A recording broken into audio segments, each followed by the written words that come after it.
عزیز سامعین، ہمیں ہر روز اپنی خوشیوں اور غموں میں خدا کی پیروی کرنی چاہیے۔ عبرانیوں کا خط اس کا 11واں باب اور 10ویں آیت میں لکھا ہے، کیونکہ وہ اس پائیدار شہر کا امیدوار تھا جس کا معمار اور بنانے والا خدا ہے۔ میرے عزیزو، خدا کی بلاہٹ پر ابراہیم اور سارہ نے اپنے خاندانی شہر اور کو چھوڑا۔ خدا نے ابراہیم کو ایک بڑی قوم بنانے کا وعدہ کیا تھا، جس کے وسیلے سے زمین کے سب لوگوں کو برکت ملنی تھی۔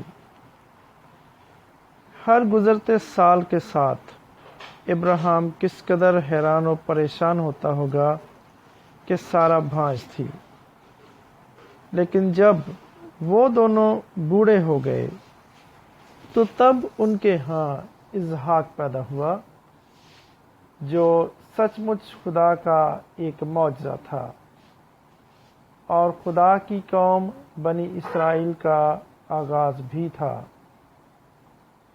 ابراہیم اور سارہ کے ذریعے بہت سی نسلوں کے بعد دنیا کے نجات دہندے نے آنا تھا۔ میرے عزیزو، 2 سال پہلے جب ہمارا خاندان، جو 4 نوجوان نواسوں، ہماری بیٹی، داماد، ان کے نوزائیدہ بچے اور مجھ سمیت 2 بلیوں اور ایک کتے پر مشتمل تھا، 2 گاڑیوں میں سفر کرتا ہوا ہچکولے کھاتا جا رہا تھا، تو میں نے ابراہیم کی دلیری کے بارے میں سوچا۔ ابراہیم کی طرح ہم بھی اپنے آرام دہ گھر کو چھوڑ کر اپنی بڑی بیٹی اور اس کے خاندان کے ہمراہ دور جا رہے تھے، تاکہ ایک دور افتادہ نامعلوم علاقے میں خدا کا کام کریں۔ ابراہیم نے مشکلات اور غیر یقینی حالات میں خداوند پر بھروسہ کیا۔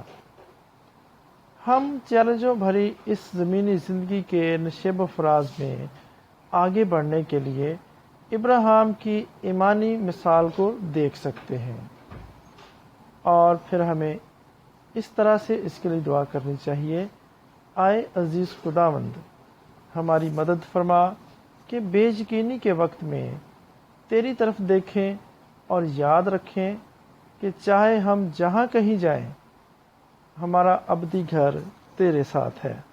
آمین۔